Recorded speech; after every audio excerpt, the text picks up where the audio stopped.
여러분은 이 세상의 근원이 무엇일까? 혹은 나는 누구인가? 이런 고민 해보신 적 있으실까요?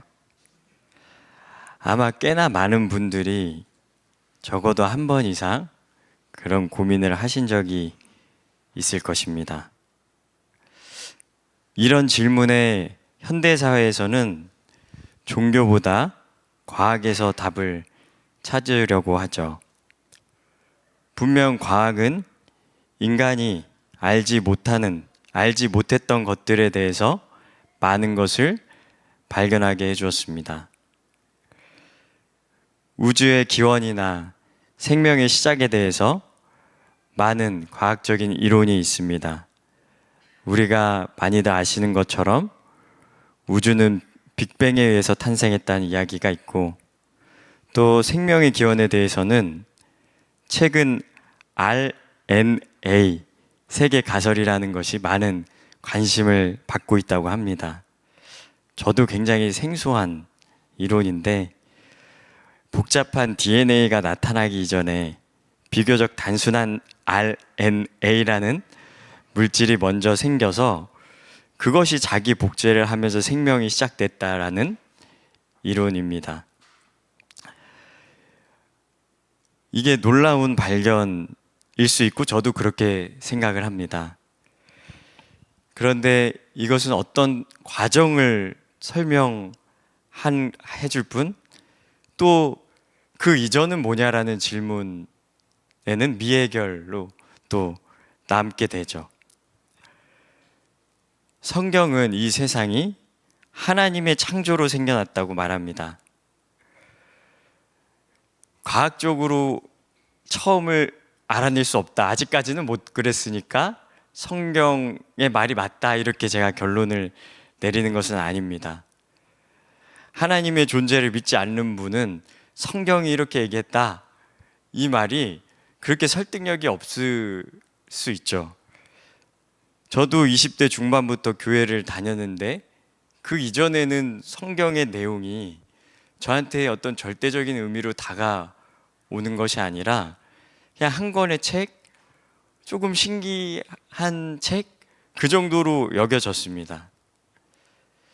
그래서 저는 오늘 성경 말씀이 모두 맞다고 우기는 것이 아니라 제가 진리라고 믿는 성경 내용이 어떤 것을 담고 있는지 소개하는 마음으로 말씀을 전하고자 합니다. 성경은 이 세상을 창조주 하나님이 지으셨다고 하는데, 이 하나님은 성경에 의하면 어떤 분일까요? 유신론자 중에도 여러 성격이 있습니다. 어떤 분들은 신이 세상을 창조했긴 했는데 창조한 다음에 어떠한 관여도 하지 않는다. 이게 이제 이신론이라고 하는 건데요. 그런데 성경의 하나님은 이 세상을 창조하신 다음에 우리의 삶에 어떻게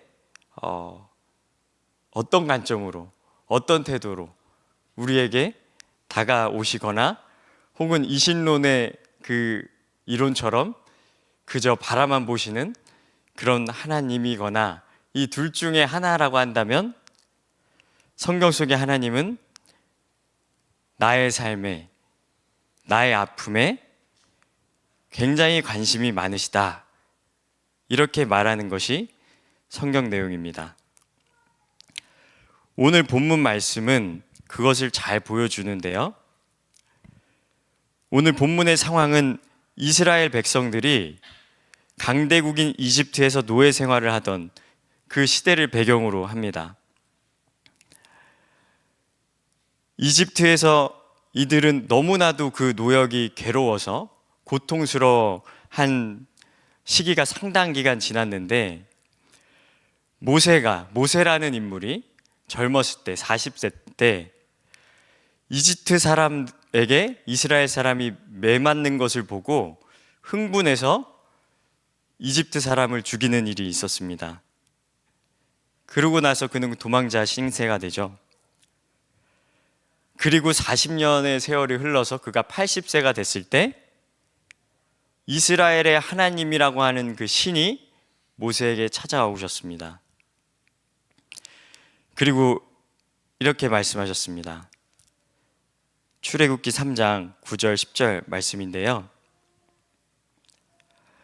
함께 읽도록 하겠습니다.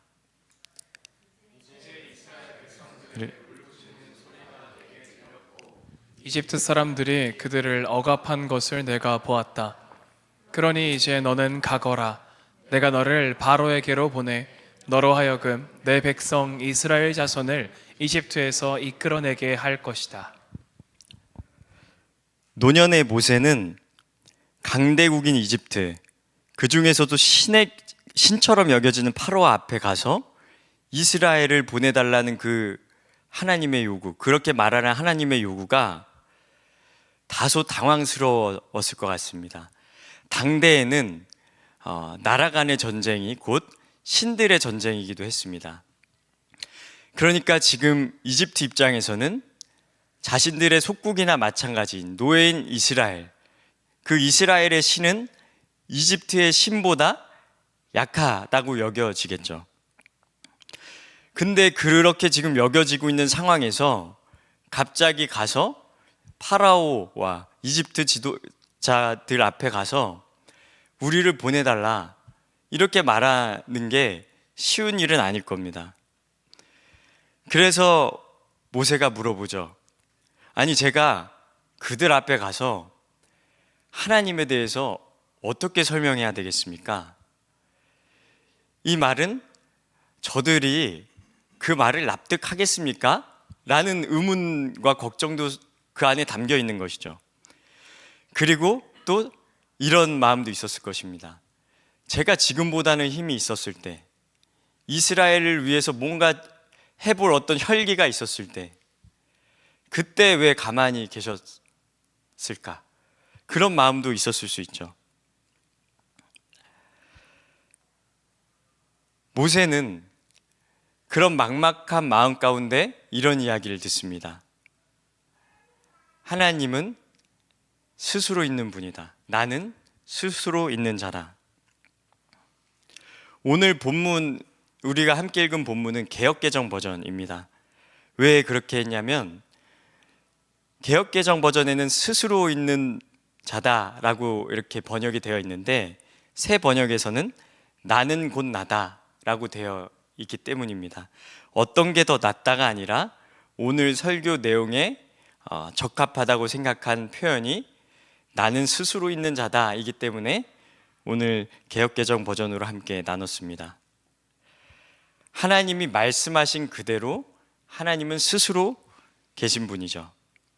그것이 우리와 하나님과의 중요한 차이입니다. 여기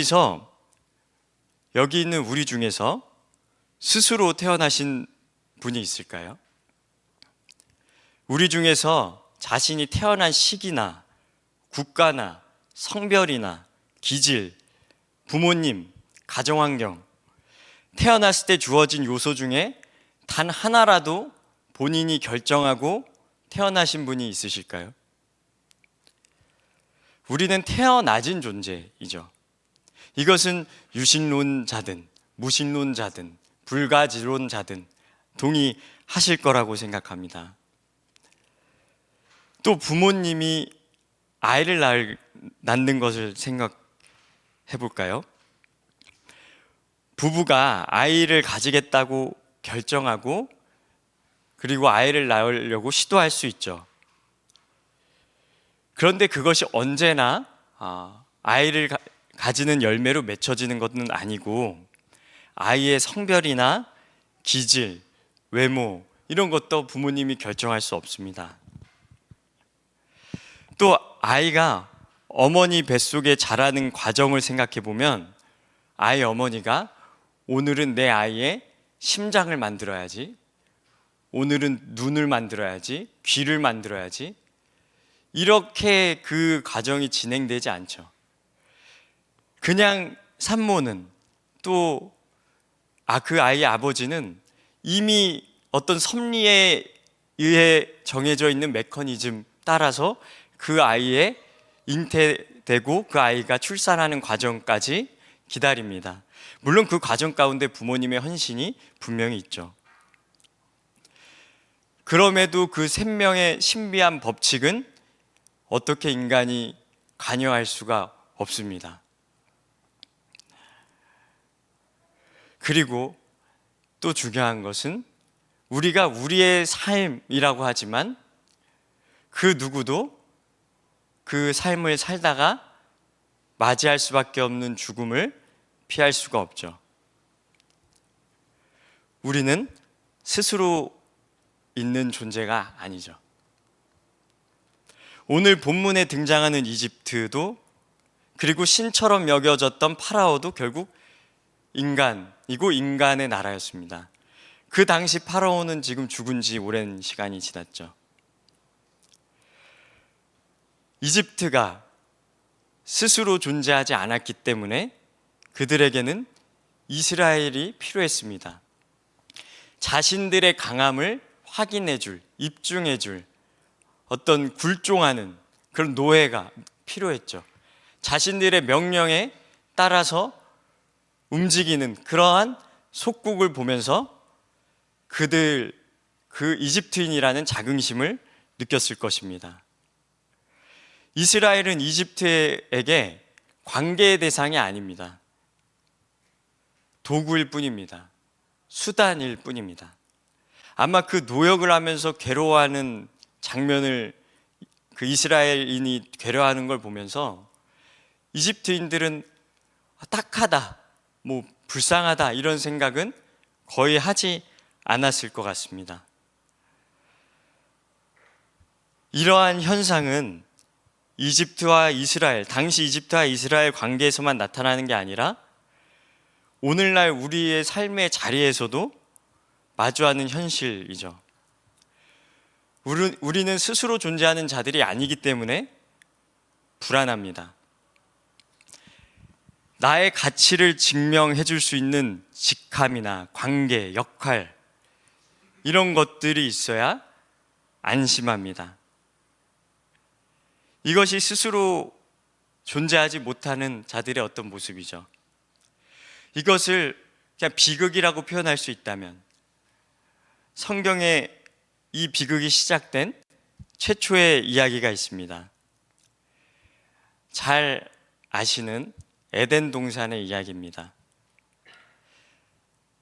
성경은 하나님이 세상을 창조하시고 하나님의 형상으로 인간을 창조했다고 전하고 있습니다.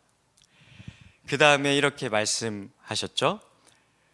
보시기에 심히 좋았다. 하나님 보기에 이 세상이, 사람이 참 보기 좋았다. 그렇게 말씀하셨습니다. 그리고 하나님은 인간에게 놀라운 권위를 부여하셨습니다. 이 세상을 다스려라. 생육하고 번성하라. 그리고 동물들의 이름을 지어줘라. 그러니까 신적인 권위를 주신 겁니다. 그런데 하나님께서 한 가지를 금하셨죠. 바로 선악을 알게 하는 나무의 열매, 선악과를 먹지 말라고 하셨습니다. 그 열매를 먹으면 반드시 죽을 거다. 그렇게 말씀하셨죠. 아니, 그런 신적인 권위를 주셨으면 그런 금지 명령을 안 주셔도 된다. 이렇게 생각할 수 있잖아요. 이에 대해서 세 가지 설명을 전하고자 합니다. 먼저 하나님은 인간을 맹목적으로 복종하는 존재로 만들지 않으셨습니다. 거절할 수 있는 권한을 주셨습니다. 하나님의 말씀을 듣든지 하나님의 말씀을 어기든지. 하나님은 인격적이시기 때문에 그렇게 권한을 주신 거죠. 그리고 그렇기 때문에 관계가 형성이 되는 거죠. 그렇지 않으면 이집트와 이스라엘의 관계처럼 주종 관계밖에 안 되는 거죠. 그리고 그 다음에 있을 수 있는 설명은 선악에 대한 판단, 그 최종권자를 하나님께 둔다. 이런 설명이 있습니다. 하나님은 신이시고 인간은 피조물이기 때문에 그 최종 심판 권한은 하나님께 있음을 인간에게 기억하게 하려고 선악과를 뒀다. 그런 설명이죠. 뱀이 인간에게 선악과를 먹도록 유혹할 때 이거 먹으면, 선악과 먹으면 하나님처럼 될 거야. 너 그리고 이거 먹으면 하나님이 죽는다 그랬니? 아니, 죽지 않을 거야. 그렇게 유혹을 했죠. 이건 거짓말이었습니다. 일단 말씀드렸던 것처럼 이미 인간은 하나님의 형상으로 지어졌고 에덴이란 곳에서 신적인 권위를 누리고 있었습니다.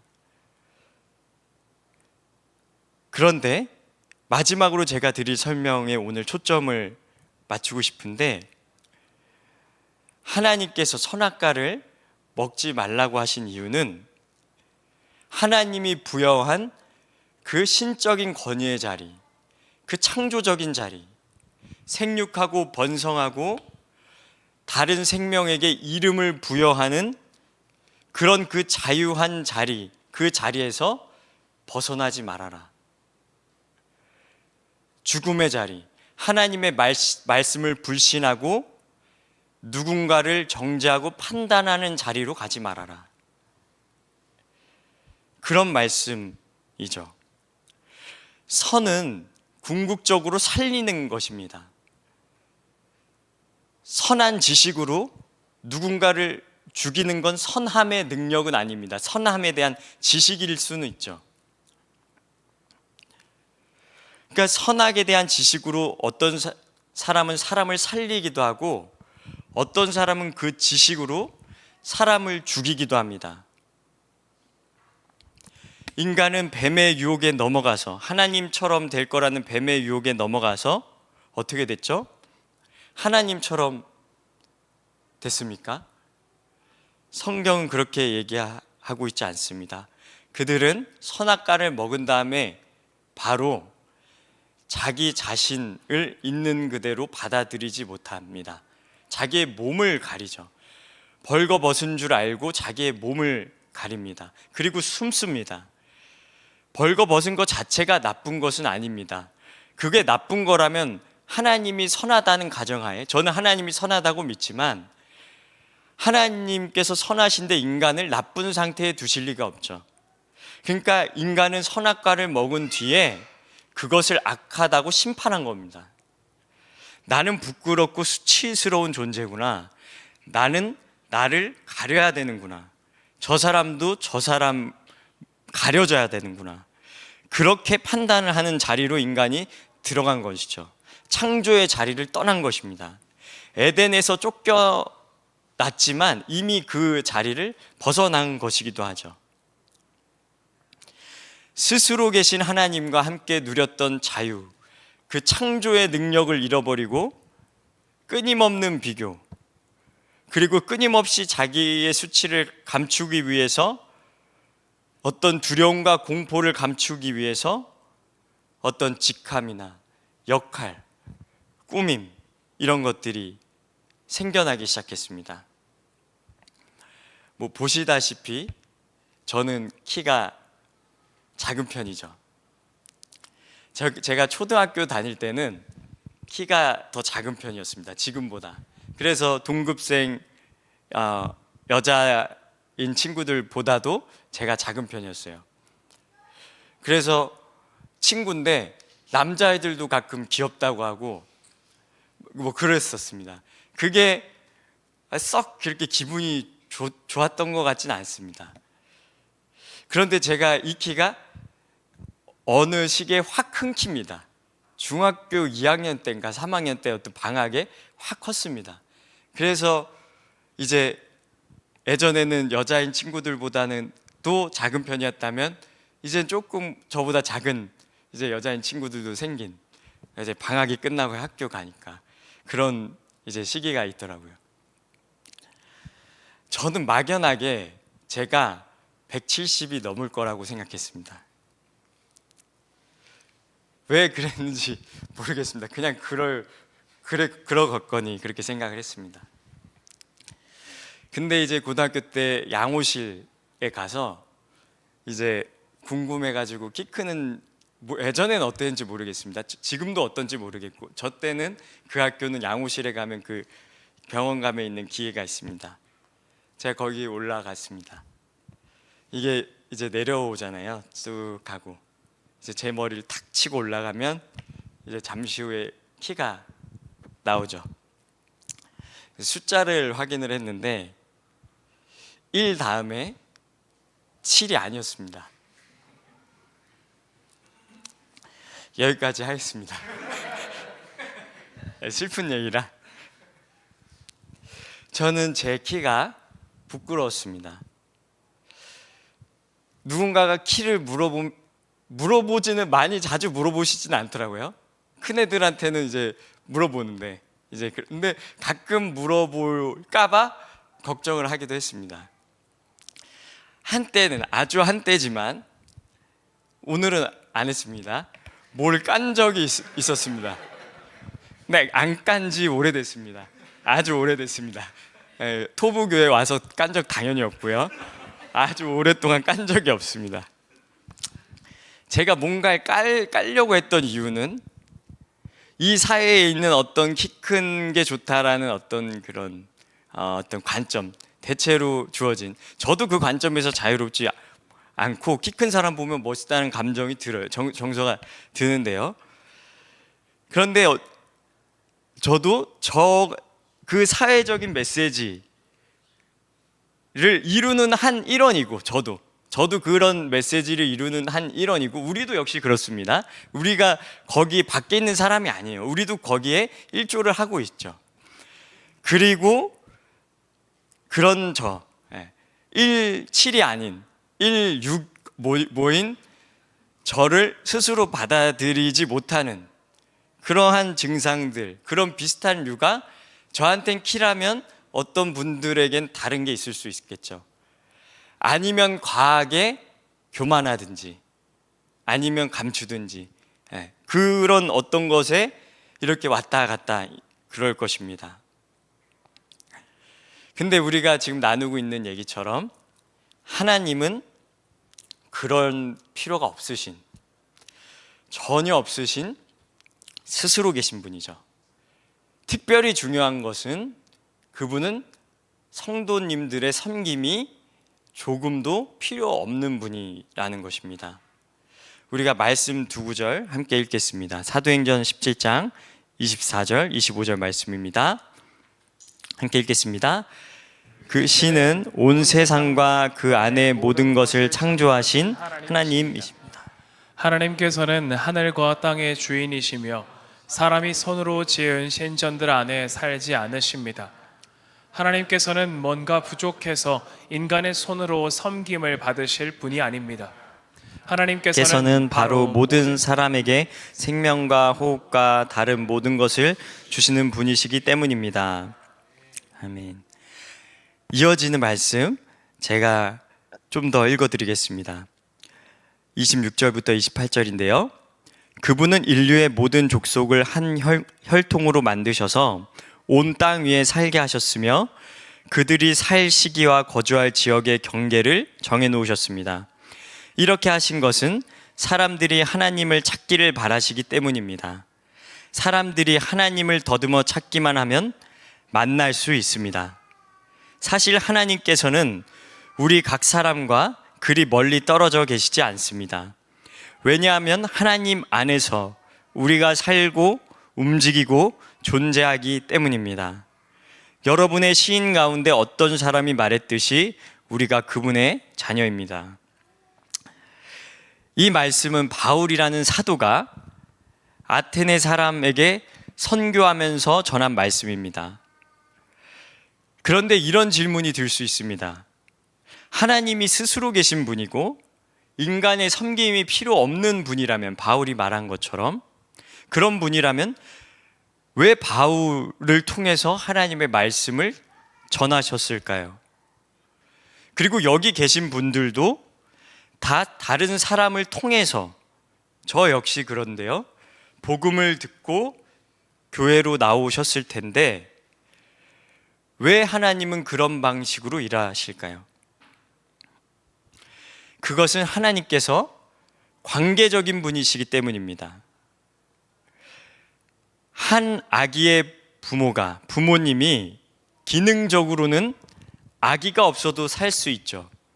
아기가 돈을 벌어다 주는 것도 아니고 밥을 할 줄 아는 것도 아닙니다. 오히려 많은 힘을 들여서 돌봐야 되죠. 그런데 대체로 아이의 부모님들은 아기를 위해서 목숨도 내놓을 겁니다. 오늘 본문처럼 하나님도 스스로 계신 분인데 이스라엘의 고통을 보고 모른 척 하지 않으셨죠. 모세에게 찾아오셨죠. 그리고 하나님은 이 세상을 위해서 예수님을 보내주셨습니다. 예수님은 하나님이신데 사람으로 오셨습니다. 그리고 어른의 모습으로 오실 수 있는데 아기로 오셨죠. 스스로 자라날 수 없는 누군가의 돌봄이 필요한 존재로 오셨습니다. 그리고 어른이 되셔서 자신이 하실 사역들을 감당하시고 때가 되셨을 때 인간에게 죽임을 당하셨습니다. 십자가에서 가장 그때 당시에 수치스러운 죽음이라고 여겨졌던 십자가 형벌로 죽으셨죠. 하나님은 그 자리를, 그 수치스러운 자리를 인간을 살리는 자리로 창조하셨습니다. 그리고 예수님의 죽음을 부활로 창조하셨습니다. 그리고 스스로를 있는 그대로 받아들이지 못하는, 성도가 되어서도 그러지 못할 때가 많은 인간들에게 믿음으로 의인이 될 수 있는 길을 창조하셨습니다. 사랑은 창조적인 것이죠. 여기 계신 분들 중에 삼위일체 하나님에 대해서 들어보신 분들도 있고 다소 어색한 분도 있을 것입니다. 삼위일체 하나님에 대해서 그냥 아주 간단히만 말하면, 하나님은 한 분이신데 성부, 성자, 성령 이렇게 세 위격으로 존재하신다라는 다소 신비로운 그런 진리입니다. 삼위일체 하나님은 사랑의 관계로 존재하십니다. 성부 하나님은 성자 하나님이신 예수님께 성령을 통해서 일하게 하시고, 예수님을 거쳐서 하나님의 자녀가 하나님께 나오게 하십니다. 예수님은 성령을 통해서 일하시고 하나님께 영광을 올려드립니다. 성령님은 예수님과 하나님께 영광을 올려드립니다. 스스로 계신 하나님은 결핍이 있어서 어떤 걸 창조하신 게 아니라 이 충만한 사귐, 이 충만한 사랑의 관계성 가운데서 이것을 함께 누리려고 이 세상과 사람을 창조하신 것이죠. 우리 그리스도인들 혹은 제 입장에서는 안 믿는 분들에게도 하나님의 계획은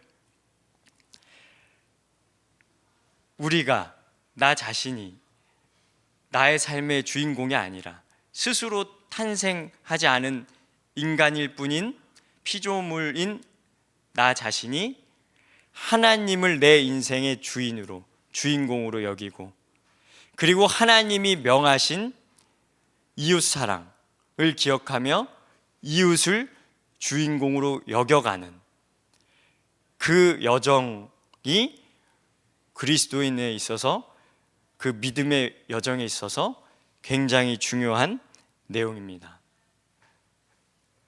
굉장히 창조적인 이야기일 수 있죠. 그러니까 다시 말씀드리면 나의 주인공은 하나님이십니다. 나의 어떠함을 다 아시고 나의 탄생과 나의 죽음과 이 세상의 모든 것을 섭리하시는 하나님께서 나의 인생의 주인공이십니다. 그리고 그분께서 내 이웃을 사랑하라고 하셨으니, 나를 사랑하셔서 예수님을 보내시고 예수님이 나를 위해서 죽게 하셨고, 그 예수님이 내가 마주하는 혹은 마주하진 못했을지라도 이 땅의 어딘가에서 살고 있는 이웃을 사랑하라고 하셨으니 내 인생의 주인공은 하나님이면서 동시에 나의 이웃입니다.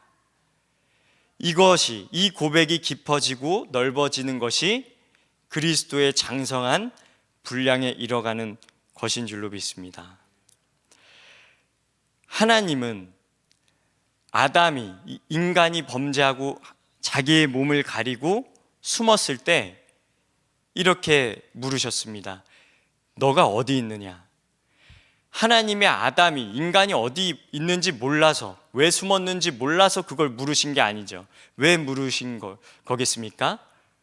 아담과 관계하기 때문에 물으신 겁니다. 우리가 아기가 어떤 심리인지 때로는 다 알고 왜 저렇게 하는지 알아도 물어보죠. 아기한테 그렇게 물어봅니다. 왜 그러죠? 아기와 관계하기 때문에 그렇습니다.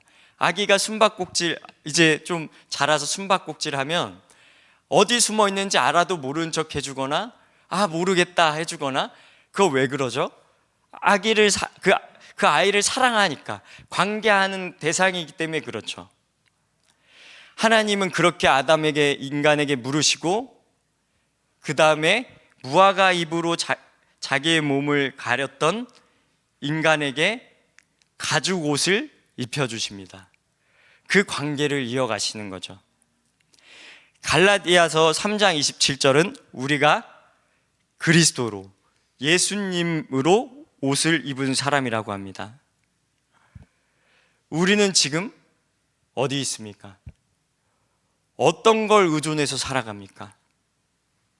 스스로 계신 하나님인데도 불구하고 인간에게 손을 내미신 그 하나님을 믿고 의지하는 자리에 계십니까?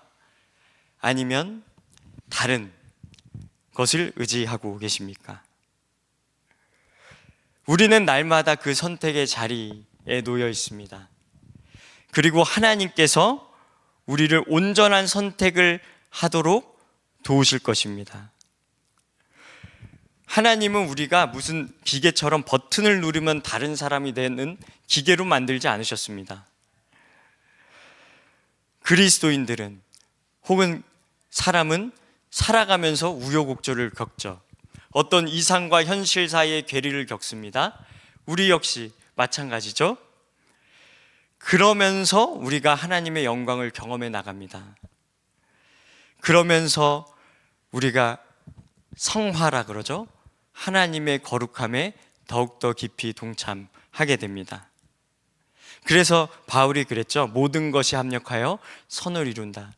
근데 우리가 간과하지 말아야 될 것은 하나님의 주권과 은혜, 모든 게 잘 될 거라고 강하게 주장했던 이거 외에는 다른 복음 전하는 자는 저주를 받을 거다, 은혜 외에는 다른 걸 전하는 자는 저주를 받을 거다라고 했던 바울이 마치 자기 아니면 안 될 것처럼 복음을 전했던 사람이란 걸 우리가 잊어서는 안 됩니다. 우리는 하나님의 주권을 믿기 때문에, 하나님이 주신 은혜와 믿음을 믿기 때문에 그 누구보다도 적극적으로, 주체적으로 창조적인 삶을 살아야 합니다. 누군가를 정죄하는 삶, 예수님의 이름으로 판단하는 삶이 아니라 십자가도 구원의 자리로 뒤바꾸신, 창조하신, 죽은 자리를 부활의 자리로 창조하신, 그것을 믿고 창조적인 삶을 살아야 합니다. 이것은 힘으로도 능으로도 되지 않고 오직 주님으로부터만 옵니다. 그 무식해 보이지 않는 하나님을 믿는다는 고백, 무력해 보이는 그 고백, 그리고 입을 떠듬거리면서 하는 기도, 그리고 신화 같은, 말도 안 돼 보이는 이야기가 담겨 있는 것 같은 것을 신의 말씀이라고 여기고 읽고 묵상하는, 그것이 우리의 능력입니다. 하나님만이 우리의 힘이십니다. 그 고백의 자리를 지키는 것, 그것이 무식해 보일지라도 어느 순간에는 안 믿는 자들에게 가마로 나아갈 수 있는 가장 강력한 방법인 줄로 믿습니다. 우리 함께 우리가 의지하실 분은 하나님 한 분이라고 고백하는 찬양을 드리시겠습니다. 제가 20대 중반에 예수님을 믿고 나서 이런 의문이 있었습니다.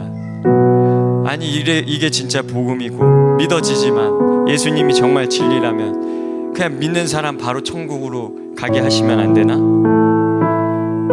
그런데 그리스도인들도 안 믿는 분들이랑 똑같이 병들고